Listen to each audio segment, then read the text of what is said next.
What up, everybody? Bob Hansen here from Elevated Prints 3D. Hey, I'm Bill Clemmer. And we're here to show you some dope Clockspring prints. So if you want to check out some of his amazing prints that he does, then stay on tuned. Perfect. Looks like It's chompy. It is chompy. And looks like you guys wanted to stay tuned and check out some of these fun prints. So I guess we'll start off with chompy since it's in Bill's hand. Let's talk a little bit about that. So this is kind of one of those prints that we've tried to print a lot, and we have not been able to have much success with that, unfortunately. Yeah. Until now. We got it to work. We got it to work. That one was printed on the Mantis 3D printer. It's very interesting because we've tried on Prusas, we've tried on Enders, we've tried on FL Suns, and none of them, for some reason, we just had fails after fails after fails after fails. But the Mantis got it. 100% accomplished it. So congratulations, Mantis. Shout out to Mantis 3D. That's awesome. It's awesome. You got to print a print that we were not able to print on other printers. The next print I want to jump into is, I love this trash can top swing bin. The nicest part about that is, one of the best things about his prints is they pretty much all print in one piece.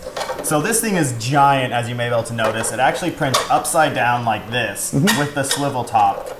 And I mean, this is almost like this is a desk trash can. It's a usable trash can. I mean, I think I scaled it up to like 150%. Because, you know, we got that Ender 3 Max. Yeah, we like to go big. Maximize it. Go big or go home. Go big or go home. This is, I believe, just 100% scale. And as you can tell, quite a difference. Yeah.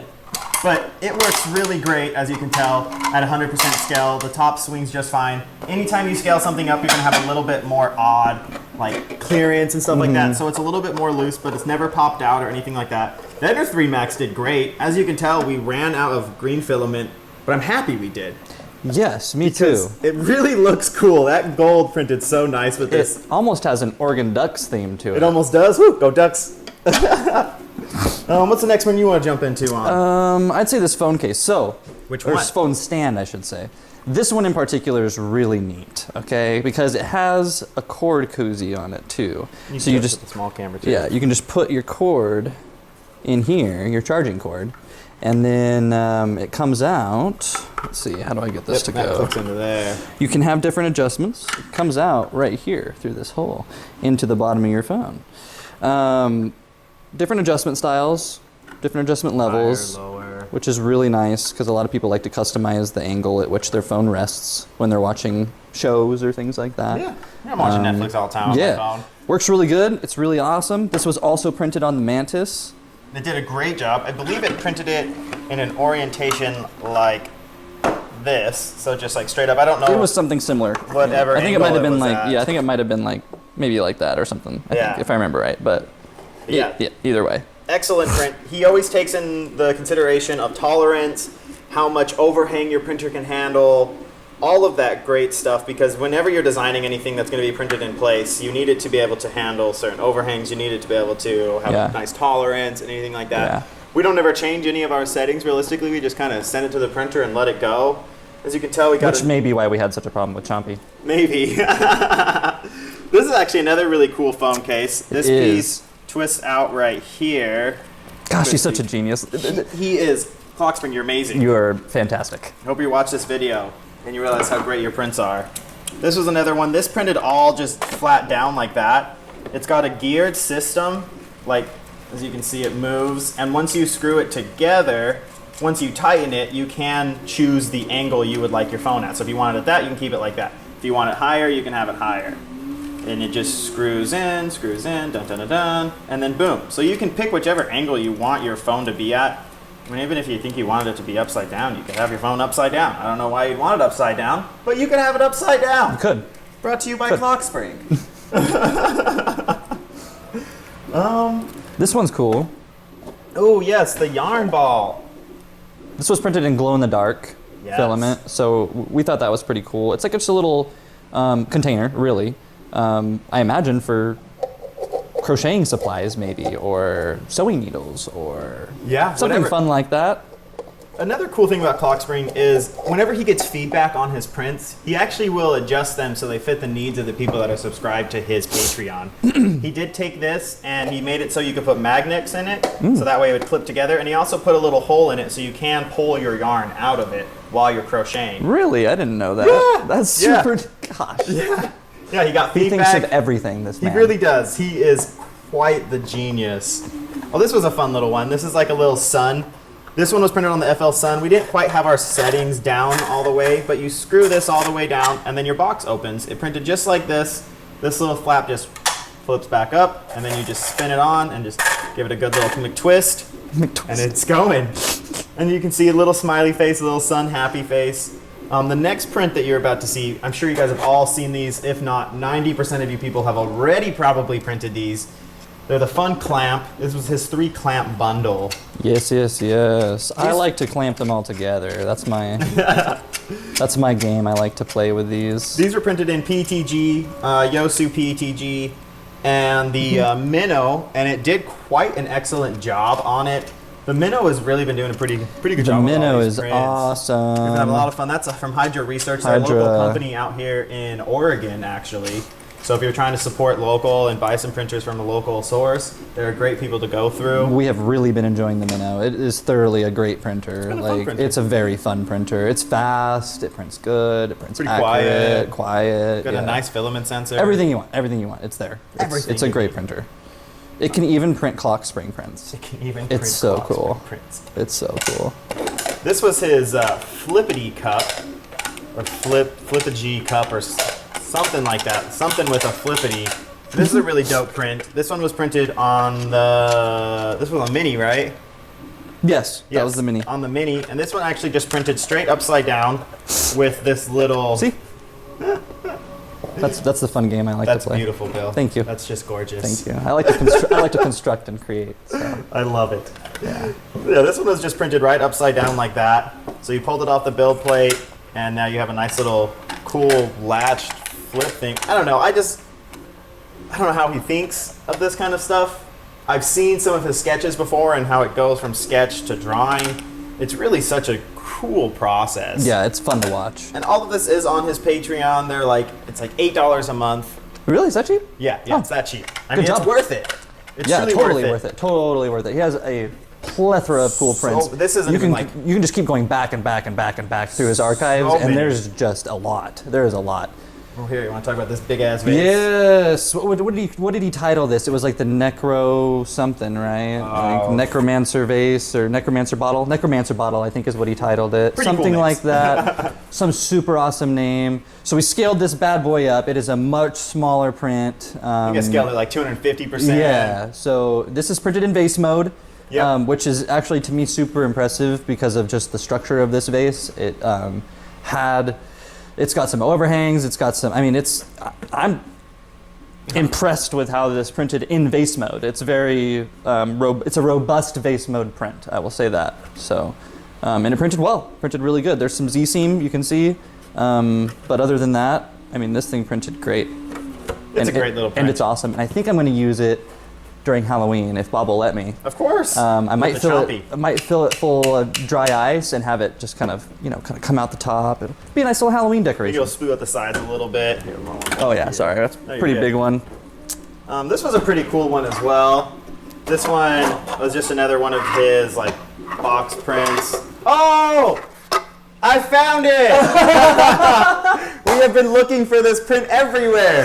Oh, Look at that, it was inside of it. No, was it really? We'll get to this print next. How funny. But this one just printed just like this. This piece printed separately, printed flat. As you can tell, I ran out of filament. But again, it's kind of one of those things where we ran out of filament at the perfect spot. Yeah. Because if you look, these where the next block start, the next block actually starts as well. I don't know how that happened. I just realized that. Pure luck. That was just pure luck right there. And it looks cool. I mean, it looks pretty neat, pretty spiffy. Like it almost was meant to be like that. Yeah, that piece just flips right up. Screw that in there. I believe we scaled this up as well for the FL Sun. Oh yeah, I think we did. We scale everything up. Go big. Go big or go home. Ooh, this one's a fun one.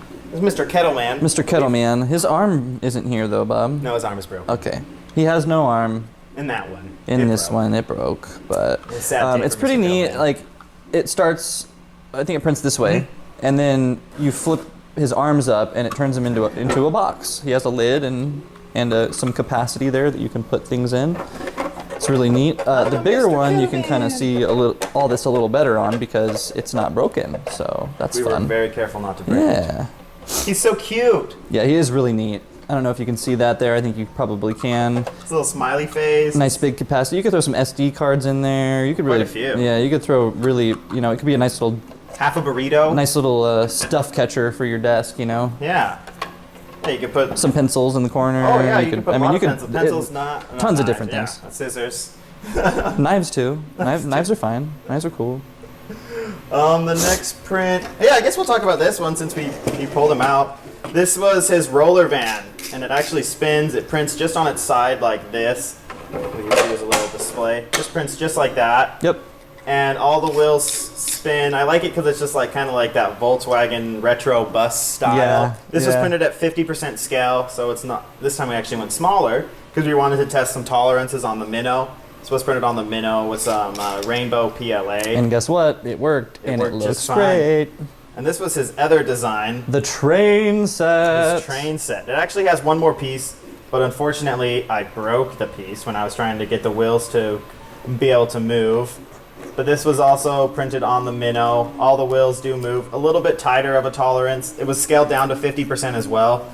So you have more tolerance when you scale up, less tolerance when you scale down. So you need to be able to make sure that your printer's going to be able to handle it. Yeah, tuned in correctly is really, I mean, because you can do some tuning and stuff like that. You can. You can get it to print really fine detail. Yeah. Which it definitely did. As you can tell, ran out of filament again. So we switched it from, I believe it's like the Vertigo. It was a multicolor to some filamentum, or not filamentum. Filamentum. Filamentum, Vertigo green, I believe is what it's called. I think it's on top of the other MK. Oh, yep, there it is. It's I can't show it off. It is in use. So. But the pieces do clip together, so you can roll it all around. It has some pieces that like swivel. You know, it's so like cool. A real little train set. Yeah, little box car that opens up. That's so neat. So if you got like a kid, you know, and they want to print some toys for them, or tired of buying them at the store. I happen to have 3. Just subscribe to Clockspring and buy all the toys you need. Yep. Yep. Saved my butt a number of times. This is a dope little vase. Yep, that's fun. So I think it's a shimmy vase or something like that. Yeah, if I remember right, this was specifically described as a scrap catcher. So something that you would throw your failed first layer in, you know, or your scraps, you know, your purge lines, all that kind of stuff. It's just like a scrap catcher. You just put them. What we really want to do is put them next to each printer. Yep. So that way we can just have a little bin. We can plop it in, keep going, and move on, and take care of that garbage and then later. Dump it out. So that way it doesn't end up all on the floor. Yes, like it does. Indeed. But we're in the shop. It happens. It does happen. And I think one of the last prints we've got. Oh, yeah, I think we got 2 more, I believe, actually. This was a cool one. This one I printed a long time ago on my Ender 3 when it was having a lot of issues, as you can tell by the clogginess of it. But this is a harder print because you've got a lot of retraction that's going on. Prints in 2 separate pieces. This prints upside down, and then this piece goes inside of it. Just sets right in there. You clip this down, and it also has a locking mechanism. So now it won't open, you know, everything's secure inside. I put all my SD cards in this. It's a nice SD card holder. It works fantastic. That's what I was using it for too before. Yeah. All my SD cards go right into it. That's a great little one. This one's really neat too. Yeah. It's another box. It's another container. It does support magnets in this one too, as you can see. All these little holes here. Little holes. And little holes in here as well, so that you can use this as a magnetized lid, which is really neat. That was another print that he actually took feedback from and changed up a little bit. He redid some so that way it has the like dividers inside of it to hold your pencils differently, to keep them separate from your paint or your paintbrushes. So he really just takes the feedback from his community and evolves his prints around that because he knows that he wants to keep everyone happy, and he's just such a great designer that he's able to just the next day produce these amazing products with different designs on them and everything like that. I really like his hex designs. It's kind of like almost like a unique design style that he does. I know other people use hexes too, but he often incorporates hexes into his stuff, and I like that. I think it's a really cool shape. It's visibly nice to look at. So it really is, and like I said, I think he has a nicer printer and like an Ender 3 as well. And I think he tests all of them on those just to make sure that it's going to handle the common printer that's going to go on. Everybody has an Ender. Yeah, everyone does. We have multiple. Too many. This was one of the. I think this is the last print we'll show you guys because I think we have showed you all of them. This is just one of I think 4 different designs. It's just a little print in place, all together. Little. I don't know. I tried to use it as a no, not a coaster. A coaster. There we go. A coaster. But since it's since it's printed together and has small gaps, the water kind of seeps through it. But I mean, you could put a plant on top of it. You can do whatever, you know. I just really like it because it moves all around. This one was printed on our FL Sun, actually in PETG. So it's nice and sturdy, so I don't have to worry about it breaking or coming apart or anything like that. And like you said about the hex pattern, it does have a little hex What brand of pattern. PETG is this? It is Jares. Jarees. Jares. Okay. Filament. Okay. But yeah. I hadn't seen that brand yet, but it looks really cool. I like that filament. It's been printing really good. Yeah, it's been printing nice. We got it dialed in pretty good. To test out, so nice. I'm really happy with it. But yeah, these are 1/8. Not even 1/8, maybe 1/16 of the Clockspring prints that he has available on his Patreon. Perhaps even a smaller fraction than that. Yeah. Who knows? Because he really has so many. And if you're not already, or if you've been thinking about subscribing to somebody that does do a plethora of prints that you can do, Clockspring is definitely someone to check out. I think that he's well worth the $8 a month. I know you can subscribe for, I think it's $50 a month, but then you're actually able to sell his prints. If I'm remembering correctly, the last time I checked on it, that was an option. But yeah.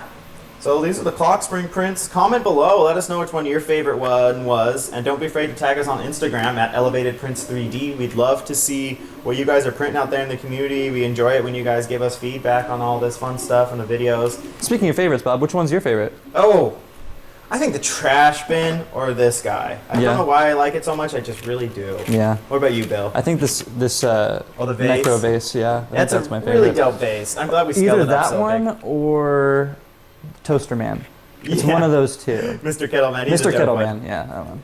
I like them all, man. Yeah. It's hard to pick. I'm always so happy when I get the email in the morning that there's a new one. I know, it's so fun. It's so fun to look at them. Well, if you're not already subscribed to our YouTube channel, don't forget to subscribe. Share this with your friends and family. Give it a good old like button. And don't forget to comment in the bottom. If there's anything else you guys want to see us talk about on this channel, feel free to just let us know. And with that, I'm Bob Hansen. And I'm Bill Clemmer. Thanks for checking us out. See you next time. Peace. Peace.